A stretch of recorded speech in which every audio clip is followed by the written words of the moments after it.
پھر اس بات میں گردن ہلائی اور بتانے لگا، 17 اگست کی دوپہر میں یہ واقعہ پیش آیا تھا اور اسی روز پولیس نے اسے گرفتار بھی کر لیا تھا۔ اگلے روز یعنی کہ گزشتہ کل پولیس نے عاطف کو عدالت میں پیش کر کے اس کا ریمانڈ حاصل کر لیا تھا اور اب وہ تھانے میں بند ہے۔ کون سے تھانے میں؟ میرے سوال کے جواب میں اس نے متعلقہ تھانے کا نام بتا دیا۔ پولیس نے کتنے دن کا ریمانڈ حاصل کر لیا ہے؟ میں نے پوچھا۔ اس نے جواب دیا، 7 دن کا۔ ملزم عاطف کے کوئی بچے وغیرہ؟ نہیں بیگ صاحب، اس نے بتایا، ابھی تو ان کی کوئی اولاد نہیں ہوئی تھی۔ ایک بات میری سمجھ میں نہیں آئی، میں نے اپنی الجھن کو بیان کرتے ہوئے کہا، عاطف کے ورثاء میں سے کوئی آپ کے ساتھ نظر نہیں آ رہا، اس کی کوئی خاص وجہ؟ جی اس کی خاص وجہ ہے، اس نے اس بات میں گردن ہلائی۔ میں جب ویٹر کو بل کی رقم میں اس کی ٹپ کے دینے لگا تو ہاشم نے میرا ہاتھ پکڑ لیا اور جلدی سے والیٹ نکالتے ہوئے بولا، آپ نہیں بیگ صاحب، کھانے کے پیسے میں دوں گا۔ سوال ہی پیدا نہیں ہوتا ہاشم صاحب، میں نے قدرے سخت لہجے میں کہا۔ پلیز بیگ صاحب۔ وہ والیٹ کھول کر اس میں سے رقم نکالنے لگا۔ میں نے پوچھا، ہاشم، اس ریسٹورانٹ میں آپ میرے ساتھ آئے ہو یا میں آپ کے ساتھ آیا ہوں؟ ظاہر ہے آپ مجھے اپنے ساتھ لے کر آئے ہیں۔ کھانے کی پیشکش میں نے آپ کو کی تھی یا آپ نے مجھے؟ یہ آفر آپ ہی نے دی تھی۔ بس تو پھر ثابت ہو گیا کہ اس لنچ پر میں آپ کا میزبان اور آپ میرے مہمان تھے، میں نے زیر لب مسکراتے ہوئے کہا، لہٰذا کھانے کا بل بھی میں ہی دوں گا۔ اس وضاحت کے بعد ہاشم نے کوئی مزاحمت نہ کی اور ہم مذکورہ ریسٹورانٹ سے باہر نکل آئے۔ تھوڑی دیر کے بعد میں ملزم کے ہمدرد دوست ہاشم کے ساتھ اپنے چیمبر میں بیٹھا ہوا تھا۔ وہاں ریسٹورانٹ میں نے آپ سے ملزم کے بارے میں ایک سوال کیا تھا، میں نے گفتگو کے منقطع سلسلے کو بحال کرتے ہوئے کہا، اور آپ مجھے کوئی خاص وجہ بتانے والے تھے؟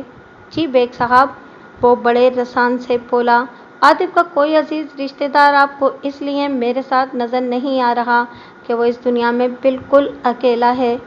کیا مطلب؟ میں چونک اٹھا۔ عاطف 4-5 سال کا تھا کہ اس کے والد کا انتقال ہو گیا، وہ وضاحت کرتے ہوئے بولا، اس کی والدہ نے ماں اور باپ بن کر اسے پالا ہے۔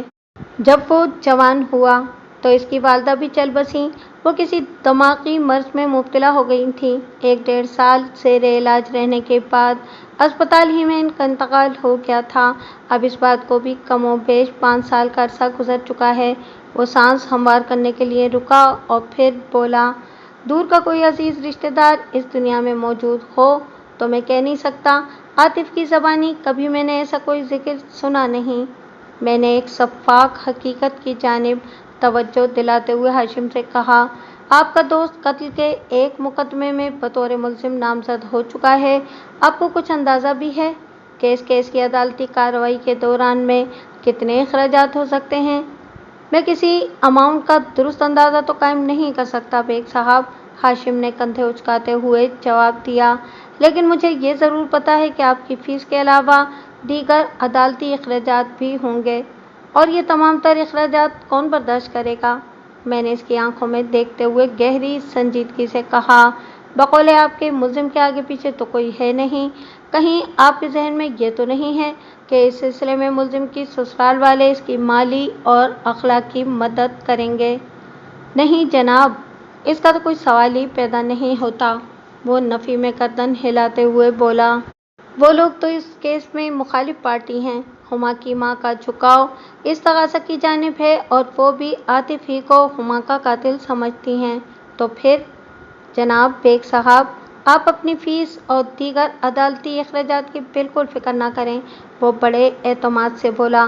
منصور صاحب نے اس سلسلے میں اپنے بھرپور تعاون کا یقین دلایا ہے، بلکہ اس واقعے کے بارے میں بھی مجھے انہوں نے ہی بتایا تھا۔ یہ منصور کون صاحب ہیں؟ میں پوچھے بنا نہ رہ سکا۔ منصور صاحب دراصل عاطف کے باس ہیں بیگ صاحب، ہاشم نے وضاحت کرتے ہوئے کہا، منصور ٹریولرز کے مالک۔ اچھا، تو آپ کا دوست کسی ٹریول کمپنی میں کام کرتا ہے؟ جی بیگ صاحب، اس نے اس بات میں جواب دیا، وہ ٹکٹنگ کے شعبے سے تعلق رکھتا ہے۔ منصور ٹریولز کا دفتر میکلوڈ روڈ پر واقع ہے۔ چلیں ایک مسئلہ تو حل ہوا۔ میں نے اطمینان کی سانس لیتے ہوئے کہا۔ اب ایک اور بڑا مسئلہ باقی ہے۔ کون سا مسئلہ بیگ صاحب؟ وہ الجھن زدہ نظر سے مجھے دیکھنے لگا۔ میں نے کہا، ضمانت کا مسئلہ۔ میں کچھ سمجھا نہیں جناب۔ اس کے لہجے میں الجھن تھی۔ ہاشم صاحب، میں نے سمجھانے والے انداز میں کہا، ریمانڈ کی مدت پوری ہونے کے بعد پولیس عدالت میں چالان پیش کر دے گی۔ اس موقع پر مجھے اپنے وکالت نامے کے ساتھ ہی ملزم کی درخواست ضمانت بھی عدالت میں دائر کرنا ہوگی۔ میں نے لمحاتی توقف کے بعد اضافہ کرتے ہوئے پوچھا، کیا اس سلسلے میں آپ نے کوئی بندوبست کر رکھا ہے؟ بندوبست؟ اس کی آنکھوں میں تذبذب کی پرچھائیاں لہرائیں۔ ذرا وضاحت فرمائیں گے؟ ضرور، میں نے اس بات میں گردن ہلاتے ہوئے کہا۔ جب ملزم کو چالان کے ساتھ پولیس حوالہ عدالت کر دیتی ہے تو ڈیفنس کی جانب سے ملزم کے لیے ضمانت یا ضمانتی کا انتظام کرنا پڑتا ہے تاکہ اسے جیل کسٹڈی سے بچایا جا سکے۔ یہ بات بھی طے ہے کہ قتل کے ملزم کی ضمانت تقریباً ناممکن ہوتی ہے، تاہم اس سلسلے میں کوشش ضرور کی جاتی ہے۔ میں سانس لینے کے لیے رکا اور پھر اپنی وضاحت مکمل کرتے ہوئے کہا، شخصی ضمانت کو ضمانتی یا ضامن بھی کہتے ہیں، جو یقیناً کسی نہایت معزز اور معاشی طور پر خوشحال شہری کی صورت میں عدالت کے لیے قابل قبول ہوتی ہے، اور اگر ملزم کی ضمانت کے لیے ایسی کوئی معتبر سماجی شخصیت میسر نہ ہو تو پھر سکہ راج الوقت کام آتا ہے۔ ضمانت کے ضمن میں عدالت ایک بھاری مالیت کا بانڈ بھرواتی ہے، آپ اسے ذاتی مچلکا بھی کہہ سکتے ہیں۔ مجھے اس بارے میں آج سے پہلے کوئی آئیڈیا نہیں تھا بیگ صاحب، وہ صاف گوئی کا مظاہرہ کرتے ہوئے بولا۔ میں نے پوچھا، کیا منصور ٹریولز والے منصور صاحب آپ کے دوست کے لیے شخصی ضمانت دینے کے لیے تیار ہو جائیں گے؟ میں سمجھتا ہوں کہ انہیں انکار تو نہیں کرنا چاہیے، اس نے کہا، لیکن پھر بھی میں ان سے بات کرنے کے بعد ہی کنفرم کر سکتا ہوں۔ آپ ایسا کریں، کل اسی وقت منصور صاحب کو اپنے ساتھ میرے آفس لے آئیں۔ میں نے کہا، میں خود ہی براہ راست ان سے بات کر لیتا ہوں۔ ٹھیک ہے جناب، میں لے آؤں گا انہیں۔ اس واقعے کے بارے میں آپ کو اگر مزید کچھ پتہ ہو تو مجھے تفصیل سے بتائیں، میں نے ہاشم کی طرف دیکھتے ہوئے کہا۔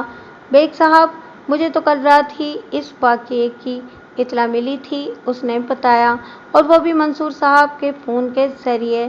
میں رات کو اپنی شاپ بند کرنے ہی والا تھا کہ ان کا فون آ گیا اور انہوں نے مجھے بتایا کہ عاطف ایک ناکہانی میں پھنس گیا ہے۔ میری عاطف سے ملاقات ہوئے 1 ماہ سے زیادہ کا عرصہ گزر چکا ہے۔ عاطف نے منصور صاحب کو میرے بارے میں بتایا تھا کہ مشکل کی اس گھڑی میں ایک میں ہی ہوں جو اس کے لیے بھاگ دوڑ کر سکتا ہوں۔ منصور صاحب نے مجھے یقین دلایا ہے کہ مالی محاذ پر وہ بھرپور تعاون کریں گے اور عملی میدان میں مجھے پاؤں اور زبان کو زحمت دینا ہوگی، لہٰذا آج صبح سے پہلے میں ان کے دفتر گیا۔ انہوں نے مجھے ابتدائی اخراجات کے لیے کچھ رقم بھی دی ہے۔ شیرازی صاحب سے میں نے رات ہی بات کر لی تھی اور اب آپ کے سامنے بیٹھا ہوا ہوں۔ وہ ایک طویل سانس خارج کر کے مزید اضافہ کرتے ہوئے بولا، میں اس سے زیادہ اور کچھ نہیں جانتا بیگ صاحب۔ کیا آپ نے عاطف کو دیکھنے کے لیے تھانے گئے تھے؟ ابھی تک تو نہیں گیا، اس نے جواب دیا، آپ کے پاس سے فارغ ہونے کے بعد اس طرف جاؤں گا۔ آج کے دن کے لیے میں نے اپنی شاپ بند رکھنے کا فیصلہ کر لیا ہے۔ اچھی بات ہے، میں نے اس بات میں گردن ہلائی۔ رات کو میں بھی تھانے جا کر اس سے ایک بھرپور ملاقات کروں گا، چند ضروری کاغذات پر اس کے دستخط بھی کروانا ہوں گے۔ بیگ صاحب، وہ گہری سنجیدگی سے بولا، شیرازی صاحب نے مجھے بتایا تھا کہ آپ اپنی فیس ایڈوانس میں لیتے ہیں۔ یہ کام بھی ہو ہی جائے تو اچھا ہے، تاکہ میں آپ کے آفس سے اس اطمینان کے ساتھ رخصت ہوں کہ آپ نے میرے دوست کا کیس اپنے ہاتھ میں لے لیا ہے۔ بات ختم کر کے وہ سوالیہ نظر سے مجھے تکنے لگا۔ اپنا پرس بات شروع کرنے سے پہلے ہی وہ نکال چکا تھا۔ اس کی سوالیہ نظر کا ایک ہی مطلب تھا کہ میں اسے اپنی فیس کے اماؤنٹ کے بارے میں بتاؤں۔ میں نے یہ کہتے ہوئے اس کی خواہش پوری کر دی۔ شیرازی صاحب نے آپ کو بالکل ٹھیک بتایا ہے، میں اپنی فیس ایڈوانس ہی میں وصول کرتا ہوں۔ اس نے میری فیس کے برابر مالیت کے نوٹ گن کر رقم میری جانب بڑھا دی۔ میں نے رقم گن کر اپنی میز کی دراز میں ڈالی اور بدلے میں اسے فیس کی وصولی کی رسید ادا کر دی۔ جب وہ میرے دفتر سے رخصت ہونے لگا تو میں نے دو ٹوک انداز میں کہا، ایک بات آپ پر واضح کر دوں ہاشم صاحب۔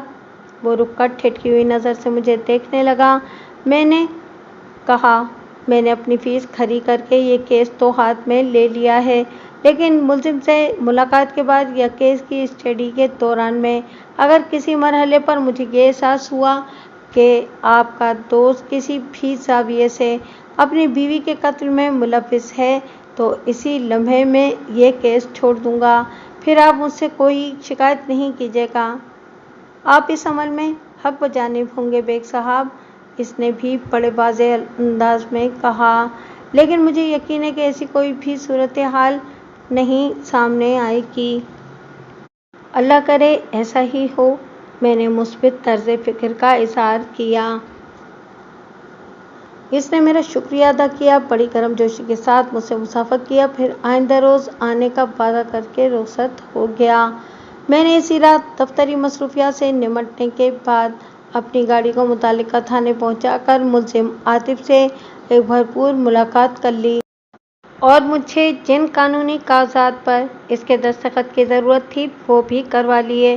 ان کاغذات میں سر فہرست تو میرا وکالت نامہ اور ملزم کی درخواست ضمانت تھی۔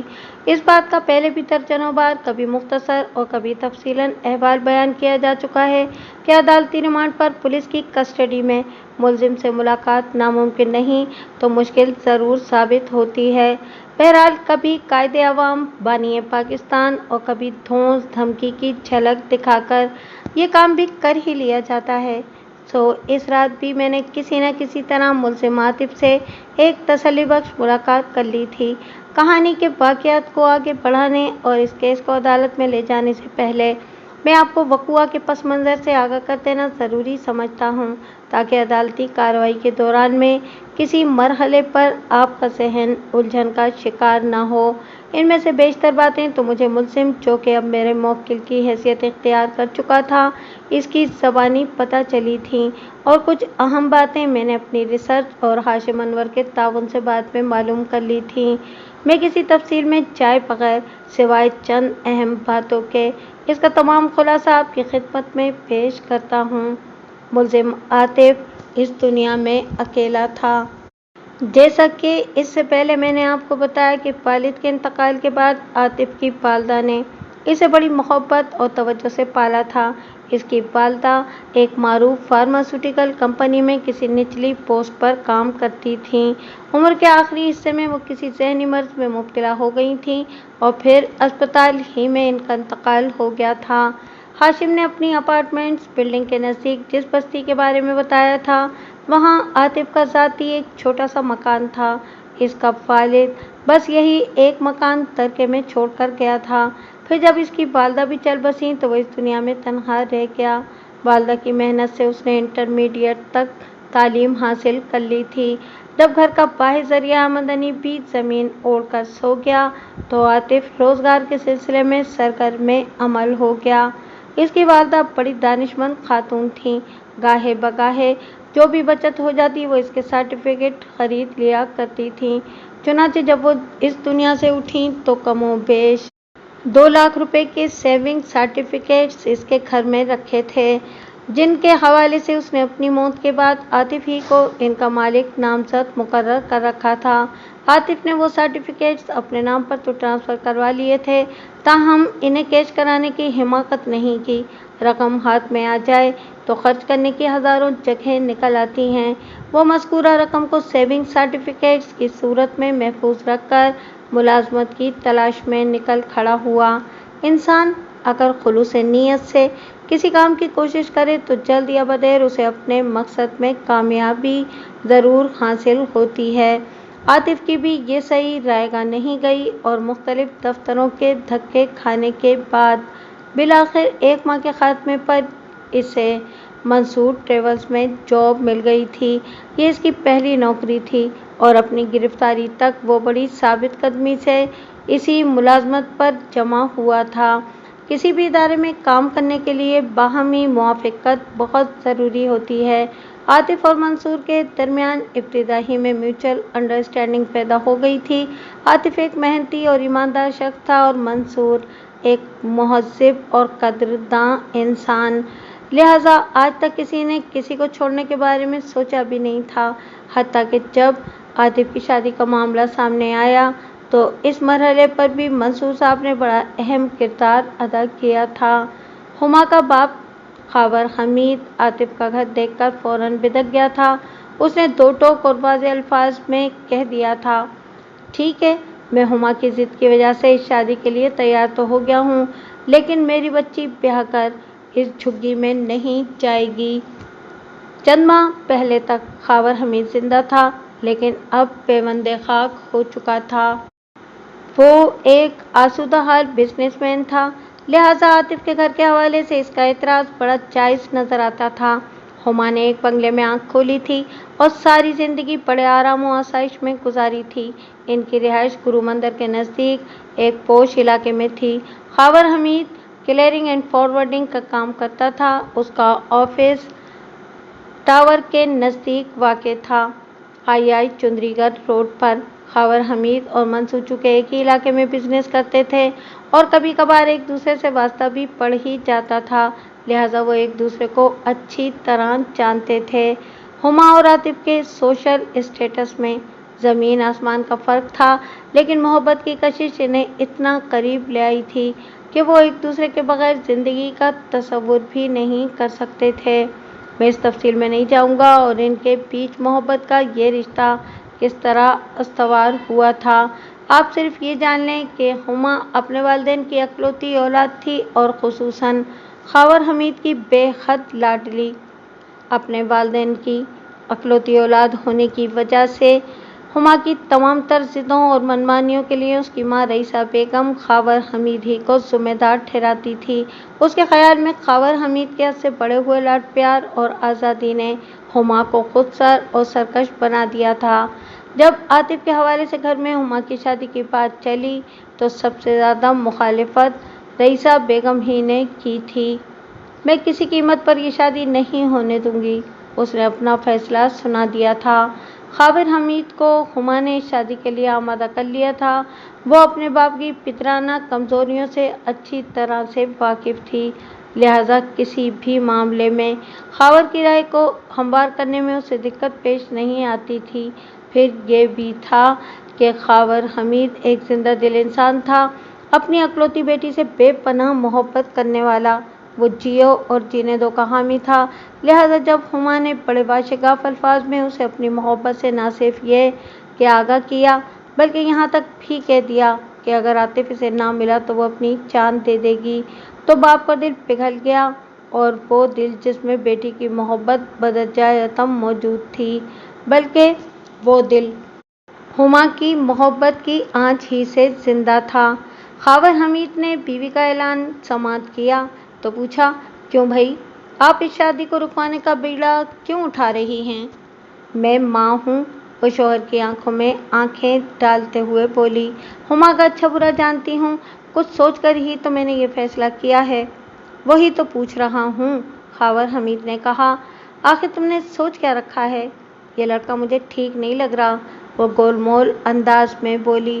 اچھا، خاور نے اسے سوالیہ نظر سے گھورا۔ آخر کیا خرابی ہے لڑکے میں؟